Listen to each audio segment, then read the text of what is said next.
Hi అండి. Welcome back to అత్తమ్మస్ cooking channel. ఈరోజు curry వచ్చేసి చేపల పులుసు. చేపల్ని మనం శుభ్రంగా కడుక్కొని దాని తర్వాత పసుపు, ఉప్పు, కారం, అల్లం వెల్లుల్లి పేస్ట్ ఇవి వేసి బాగా మిక్స్ చేయాలి. బాగా మిక్స్ చేసి పక్కకు పెట్టుకోవాలి.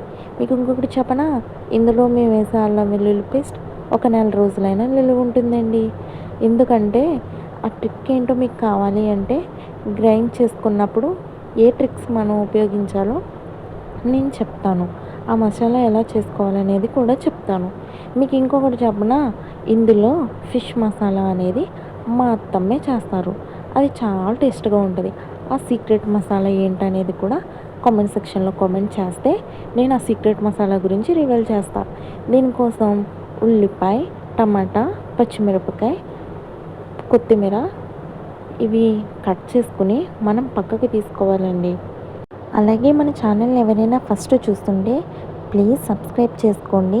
అలాగే పక్కనే ఉన్న బెల్ సింబల్ని క్లిక్ చేయండి. నేను పెట్టే ప్రతి వీడియో మీకు నోటిఫికేషన్ కింద వస్తుంది. అలాగే మీకు ఇంకా ఏమైనా వంటలు కావాలి అంటే కామెంట్ సెక్షన్లో కామెంట్ చేయండి. మా గోదావరి స్టైల్లో ఎలా చేస్తామో చూపిస్తాం. ఈ వీడియో చివరి వరకు చూస్తే మా అత్తమ్మ వేసే సీక్రెట్ మసాలా కూడా మీకు చూపిస్తా. అంటే వీడియో చివరి వరకు చూస్తే కానీ మాకు సీక్రెట్ మసాలా చూపించవా నువ్వు అని అనుకుంటారేమో. ఎలా అయినా మీరు కామెంట్ చేస్తే ఆ సీక్రెట్ మసాలా గురించి చెప్తా కూడా.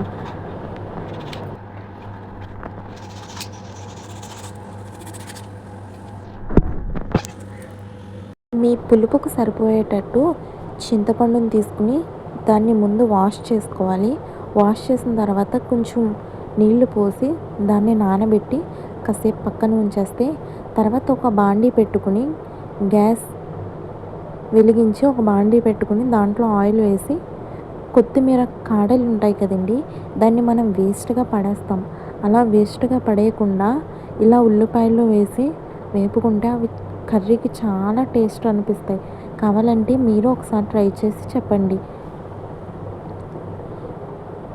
మనం కట్ చేసుకున్న వెజిటేబుల్స్ అన్నీ ఇలా బాండీలో వేసుకొని బాగా ఫ్రై చేసి దీనిని మీడియం ఫ్లేమ్లో పెట్టి మాత్రమే ఫ్రై చేయాలి, లేకపోతే మాడిపోతాయి.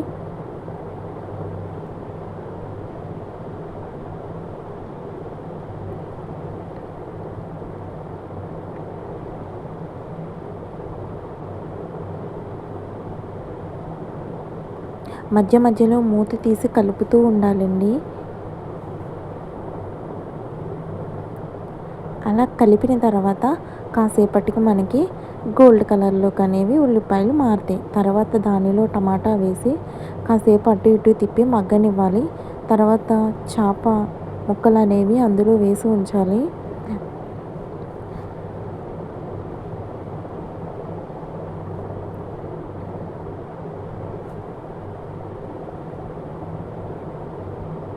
ఇక్కడ మేము బాండీ అనేది మార్చామండి. అది ఎందుకు అంటే ఇలా ఖాళీగా ఉన్న బాండీలో అయితే మనం చేప ముక్కలు అనేవి విరగకుండా ఉంటాయి. వెడల్పు ఉన్న బాండీలో మాత్రమే మనం చేపల పులుసు అనేది చేసుకోవాలండి. అస్తమాను గరిటె కూడా పెట్టి తిప్పకూడదు చేపల పులుసుకి. అది తిప్పుతూ ఉంటే ముక్కలు అనేవి విడిపోతాయి.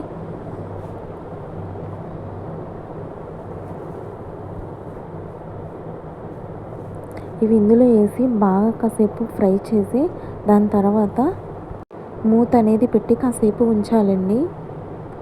ఇలా మగ్గనిచ్చిన తర్వాత వాటిని ఒకసారి అటు ఇటు కదిపి మనం ముందుగా నానబెట్టుకున్న చింతపండు రసం అనేది వేసి ముక్క మునిగేదాకా చింతపండు రసం అనేది వేయాలండి, లేకపోతే ముక్క ఉడకదు. ఇందులో మీకు కావాలి అనుకుంటే పులుపు కోసం మామిడికాయ కూడా వేసుకోవచ్చు. ఫిష్ ముక్కలు వేసినప్పుడే మనం గట్టి పెట్టి తిప్పాలండి. తర్వాత పులుసు అనేది మరిగిన తర్వాతే ఇంక అసలు గరిటె అనేది పెట్టకూడదు. దాన్ని పట్టుకుని అటు ఇటు పట్టుకుని తిప్పుతూ ఉండాలి తప్ప గరిటె అనేది పెడితే మాత్రం ముక్క విడిపోతుంది. మీకు చూపించేటట్టు తిప్పుతూ ఉండాలి.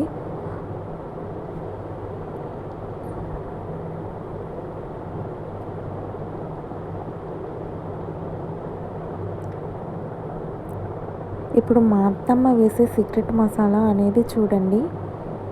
ఈ మసాలా వేయడం వల్ల ఫిష్ కర్రీ అనేది చాలా అంటే చాలా టేస్ట్ వస్తుంది. ఈ మసాలా కోసం మీకు కావాలి అనుకుంటే నా కామెంట్ సెక్షన్‌లో కామెంట్ చేయండి.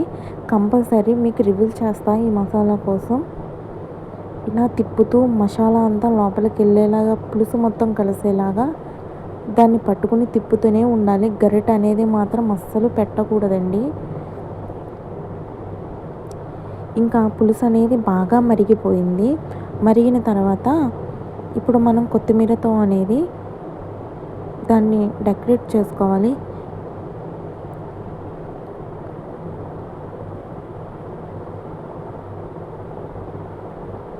అంతే అండి, మన చేపల పులుసు అయిపోయింది. Thanks for watching. Please subscribe.